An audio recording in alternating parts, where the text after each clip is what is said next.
Hey guys, hope everyone's doing well. This is Ryan from Resume to Offer. Hope everyone's having a great, happy Friday. It has been a while since my last video. So me and my wife just had a newborn. We're a little bit over 2 weeks now. So it has been, everybody has kids, a little bit chaotic, a lot of fun though, and very blessed. So I haven't done a video in a few weeks. Wanted to make a bit of an update video. And today we're going to talk about a fun stuff on how to create an ATS friendly sales resume. So this is a combination. I got off a call. I did a few one-on-ones this morning, and we got off a call with our higher levels team this morning on our resume review, and a few of these questions came up. So I thought I'd make a little bit of a, another video, kind of packaging everything to help you get a ATS optimized resume. Okay, and why is this important? Why is this important to do? So 5 years ago, 5% of companies were using AI ATS systems. Okay, specific to the tech space. If you look at currently, it's about 40% use AI ATS, in their whole recruiting, structure. In 2 years, it's projected to be 80%. Here's another one.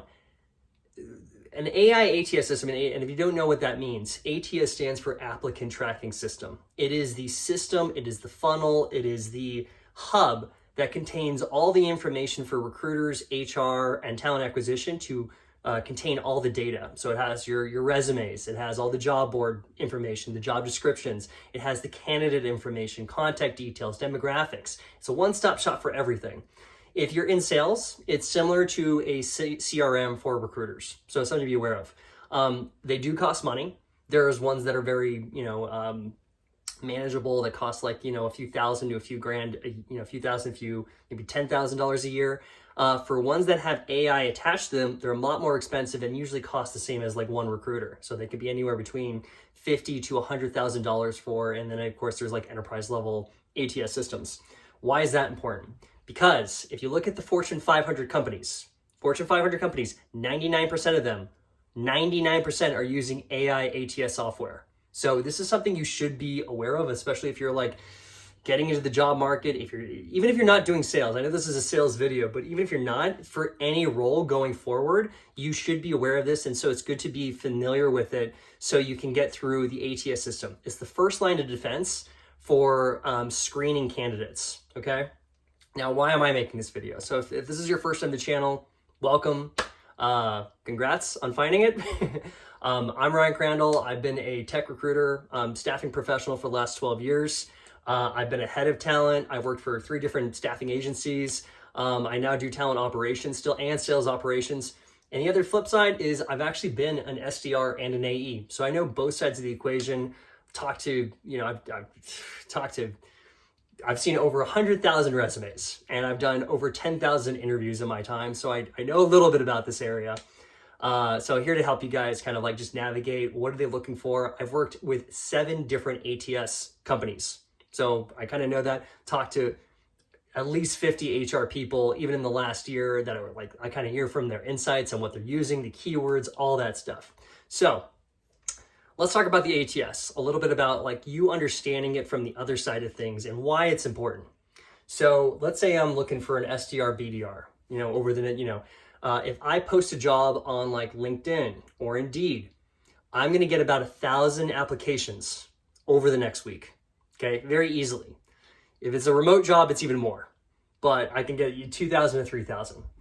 There's not enough time in the day for me to actually look at all those resumes. There's not enough time. So what the ATS does is it scans keywords. It scans keywords, acronyms, keywords, certain industry terms in your resume, and then it filters them in, and it assigns you a probability score. How much probability are you going to be successful in the role? So for example, if they have top performers in their organization, they're going to put certain key terms that they're searching for in the resumes. And then what's going to happen is they're going to take that 1,000 resumes and it's going to whittle them down to maybe 50. Okay, so very important to understand is to take that whole big stack, make a short stack of about 50 resumes so then the recruiter can look at with their eyes and digest and see like, okay, I'm going to now call the top 20, do a phone screening. Out of that top 20, the next stage is like the top 10, go to the video interview, top 5, go to the panel interview, and then the top 1 or 2 get the offer letter. That's how it really works. That's kind of the whole recruiting pipeline and funnel, something to consider. So what can you do? What do you want to do? The first thing is the ATS. You got to get over that hump first. You want to try to make it into the top 50. This is why having an ATS optimized resume is so important. And then also to make it to the top 20 or half that, this is where your resume has to really showcase your portfolio, your storytelling ability. It shows me a little bit about your background before I even talk to you, okay? After that, if you get past that, then we talk about the job interviewing skills, right? How do you present yourself? How do you sell your own services to the company? How do you rock the mock sales call? How do you rock, kind of usually they give you an assignment. Like, how do you do those things? So that's where this kind of comes into play. If you want some more information, I would check out additional videos I've made on this channel, my own website, resume2offer.com. There's more content, there's services there if you need extra help. So that's how the ATS works, is you want to make sure that you have these key terms. All right, so let's talk about this. What key terms should you have? What should you actually have on the resume? There's 3 main areas that you should have on the resume, okay? Number 1 is sales vocabulary and sales terminology. So what does that include? It includes things like lead generation, cold calling, email marketing, okay, sales funnel development, closing ratio, account management. A lot of industry jargon and sales vocabulary has to be layered within your resume, okay?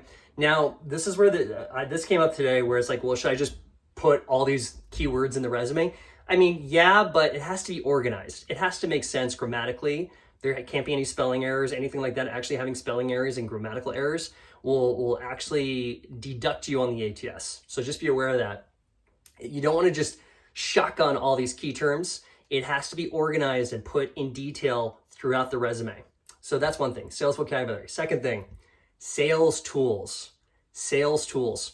There's hundreds of different tools on the marketplace, okay? 3 things that you want to have is, 1 is CRM. There's hundreds of CRMs out there. The most popular are HubSpot and Salesforce. You want to have 1 CRM on there. Another one is LinkedIn Sales Navigator. This is the top tool that is used in tech sales. It's probably one of the biggest things that they're looking for is who has previous LinkedIn Sales Navigator experience. If you want some more information on how you can get experience without ever working sales before, feel free to reach out to me on LinkedIn. I'll teach you a few things on that, okay? Without getting in, because that's a whole other subject. The third thing is what's called a lead generation tool or X-ray tool. Okay, there's a lot of these out there, Seamless, ZoomInfo, Apollo.io, Hunter.io. You want to have at least 1. That is a bonus tool. The first priorities are CRM and LinkedIn Sales Navigator. When you're job hunting, if you have some extra time to learn an additional tool, you can do another lead generation tool or X-ray tool, okay? Those are 3 areas. Those are 3 areas within tools. So sales vocabulary, sales tools, and the third one is sales framework methodology. Very important to do so. There's several of them out there. There's Spin, BANT, Medic, Challenger, NEPQ, a lot of these things. Kind of the same thing. There's all these categories.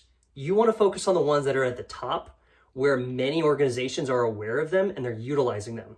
A lot of sales organizations don't use just one. Very few do. A lot of them use a mixture of some of the methodologies where they find the right sweet spot of using, we're going to use 60% BANT and 20% NEPQ. That's kind of how it works. So I would recommend, you don't have to put all of them. You want to do 1 or 2, okay? Find the 1 or 2 that works best for you. That's easy to learn.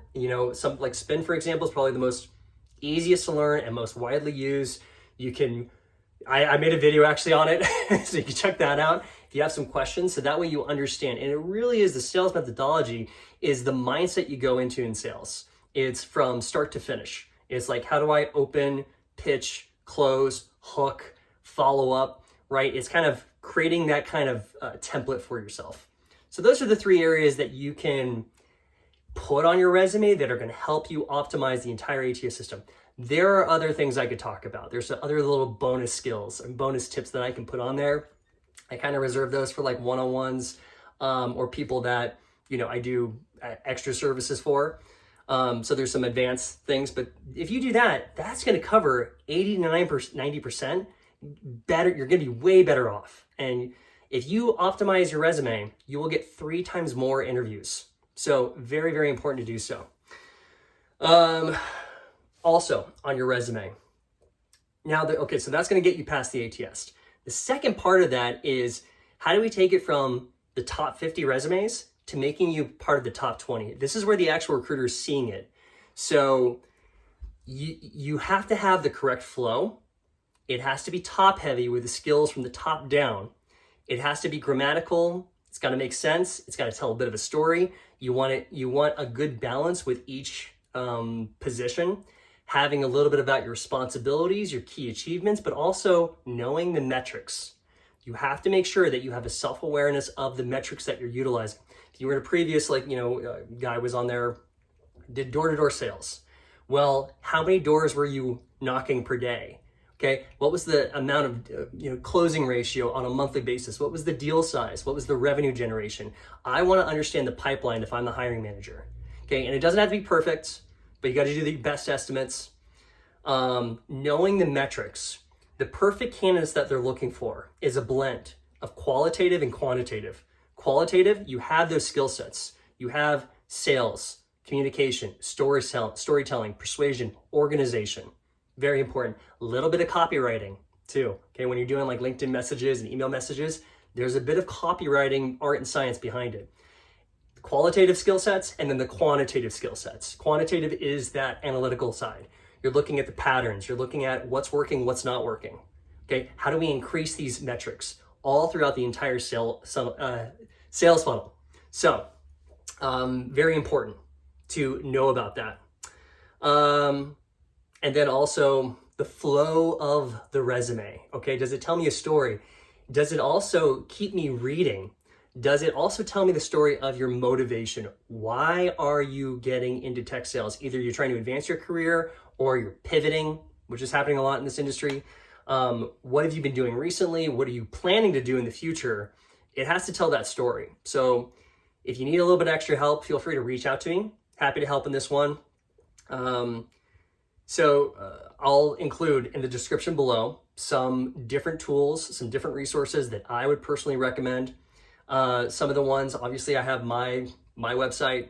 You can check that out. I have partnered with Higher Levels. We have been getting people jobs almost on a daily basis. They have 3 different courses you can look at: Tech Sales Ascension, SDR Accelerator, and AE Mastery. I recommend all 3. If you've done sales before, if you've done a bunch of sales, then do SDR Accelerator or AE Mastery. If you've never done sales and you are having a hard time just finding an interview, do Tech Sales Ascension. If you use the link below, there's a coupon code and a link. If you use that link, you get a free one-on-one with me. You can use that free one-on-one for extra consulting, a resume, mock sales call, mock interview, anything you want. So would strongly recommend you do that. Another one is Pathrise. Pathrise is a free service. If you use the link below, you get right to the front of the line, and they give you extra tools. They give you a 300% return on your LinkedIn, which is pretty cool. It's a good LinkedIn tool. And they actually give you some other consulting. It's completely free. Check that out too. You can use the link below. So Pathrise, Higher Levels, my own. If you're going to use, I was testing this out recently. There are several scanning websites that scan your resume and give you like a score. My only feedback about this, they don't do anything wrong, but I don't think they're that right. Okay, a lot of them give you a low score because they want you to purchase their services. So just be aware of that is where the motivation is. So when you're doing those scans, I tried a bunch of them out. The one that was the most, I think, accurate was JobScan. Another one, I got a code below. You can use that to check it out. I take it with a grain of salt though. It's a good starting point. It's a very good starting point if you're new to this stuff. However, it does not fix other things that are within a specific industry. It gives you kind of an overview of like, oh yeah, you need to work on this, this, and this. It gives you kind of an audit, but it doesn't tell you how to do it or what actual recruiters in the tech sales space are looking for. So be aware of that. I would, if you're limited on income, check that service out for like kind of small things. If you have a little bit more budget, I would recommend my website. And if you have a better budget, check out Higher Levels, because then you get a free one-on-one anyway. That would be my recommendation if I was in your guys' shoes. And also the resources, I'll include some job boards that we've had where people are getting more jobs from that, and that'll help. Anyway, hope this was insightful. I definitely, when I get some more time, I'll do one where we're like reviewing resumes, helping you guys out where to structure it and everything. Definitely check out a lot of the videos on this channel. There are some ones on how to get the job in cybersecurity sales, tech sales, how to nail the interview, you know, how to do the interview, the sales call, all that stuff. So hope this is helpful. Feel free to reach out to me on LinkedIn. Also, if you want some free resume templates, I'll include that in the link below. It gives you to a free Google Drive that I have, where I put in a bunch of templates that you can utilize. Okay? All right, guys. Cheers. Have a good one.